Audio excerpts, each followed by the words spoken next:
The way home was quiet. The meerkats were still in shock from what had happened. Piko was preoccupied with thoughts of what Nal had said and how it had shaken Musa so deeply. Musa himself was lost in his thoughts, burdened by the days that seemed to stretch endlessly with an unrelenting ache. After that day, the meerkats often found Musa sitting alone in the same spot, watching the sunset. His gaze was distant, always fixed on the same direction, as if he were seeing something no one else could. Despite Piko's best efforts to lift his spirit, nothing seemed to help. Piko's attempts to cheer Musa up were in vain, and the weight of Musa's sorrow remained unshaken. Eventually, Piko stopped trying to force a cheer and instead chose to sit quietly beside Musa, sharing the silence as they both watched the sunsets together. Until one day, Musa's voice broke the stillness.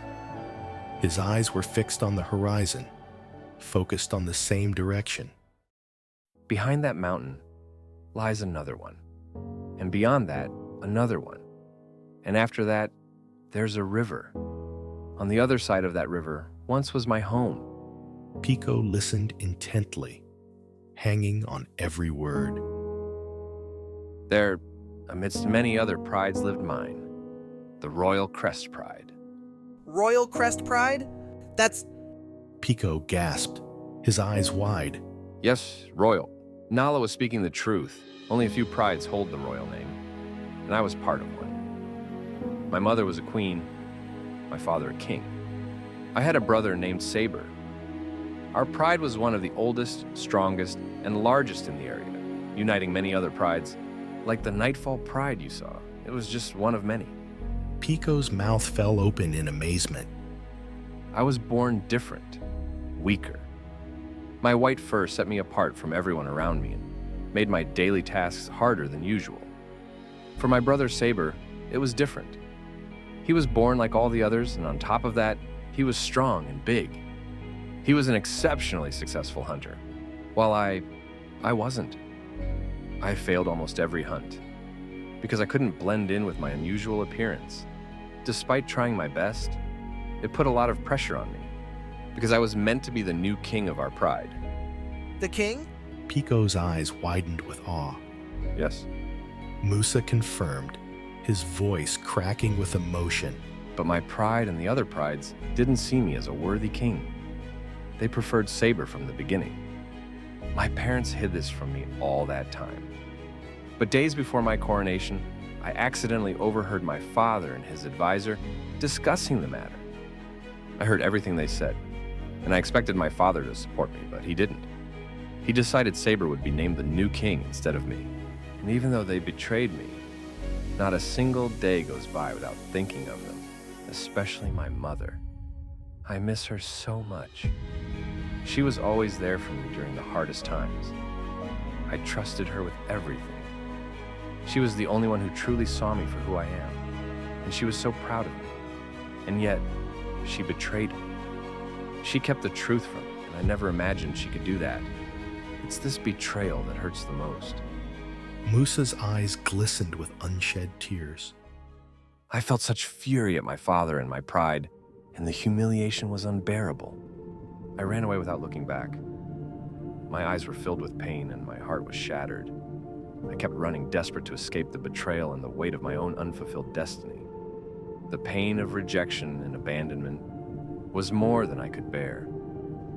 With days turning into nights, exhausted and attacked, no physical wound could compare to the emotional wounds inflicted by my mother and my own pride. But even after everything that has happened, I wish I could see her and hug her and tell her how much I miss her, but I can't, and I never will. Musa's voice trembled as he continued, his emotions raw. I didn't want to live. I wanted the pain to end. So after weeks of exhausting walking, I lay down in the bushes and waited for the end. I was ready to give up. He paused, taking a shaky breath. But then, You showed up, the bravest meerkat I've ever met, not fearing a lion. Your care for me, your willingness to help me, made me feel slightly better. I mean, I was hungry and I really wanted to eat you at first, but what you did for me, it prevented me from hurting you. It was as if your kindness acted as a shield, protecting you from the pain and anger I felt inside. If it wasn't you, Piko, I wouldn't be here now. Hearing this, Piko could no longer hold back his tears. He finally understood the depth of Musa's pain and why he had been so reluctant to talk about it.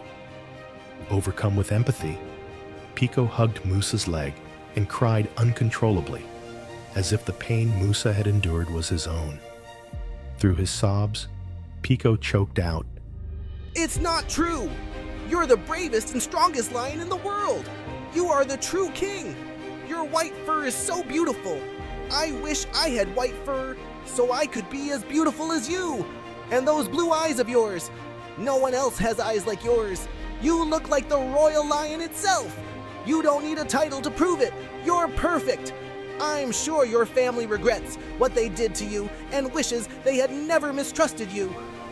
Musa managed a tender smile at Piko's heartfelt words. All right, Piko. Calm down. Let's go home and forget about it for now. Tomorrow's a new day, and it will be better.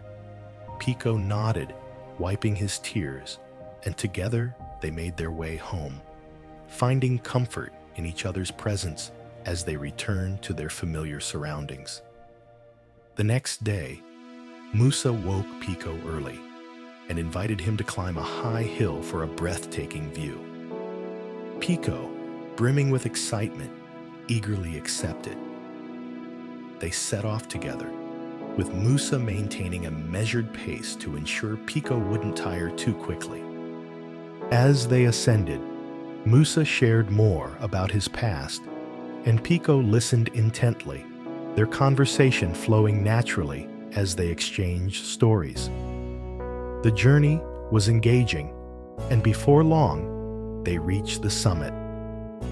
From the top of the hill, they were greeted by a panoramic view of the savannah below. The wind was fresh and invigorating, making Musa's fur ripple in the breeze. They lay on the grass, watching the clouds drift by, their shapes resembling elephants, giraffes, and even lions. Oh wow! Musa, look at that cloud! It looks like a lion!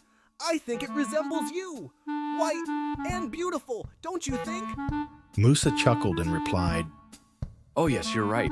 It does look like a lion. But look over there. I think that cloud resembles you. Piko looked over and saw that the cloud was shaped like a squirrel. Hey, that looks like a squirrel, not me! He protested, playfully swatting Musa's leg with his paw. Musa burst into laughter, clearly enjoying the teasing with Piko. But in the middle of their cloud watching, their peaceful moment was suddenly interrupted by a terrified roar coming from the bottom of the hill. They were momentarily stunned, but quickly stood up and turned their gaze downward to see what was happening. Their eyes widened in shock as they saw Nala standing alone, surrounded by a massive group of hyenas. Nala? They both exclaimed.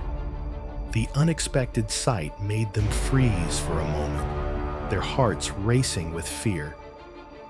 Musa immediately understood how dire the situation was and that Nala needed help right away. He responded to her cries for help with a fierce roar of his own, drawing the hyena's attention upward to the hill. Piko, stay here. I have to help Nala. She's in grave danger. Musa commanded urgently. No, I'm coming with you! Listen to me, Piko. It's too dangerous for you.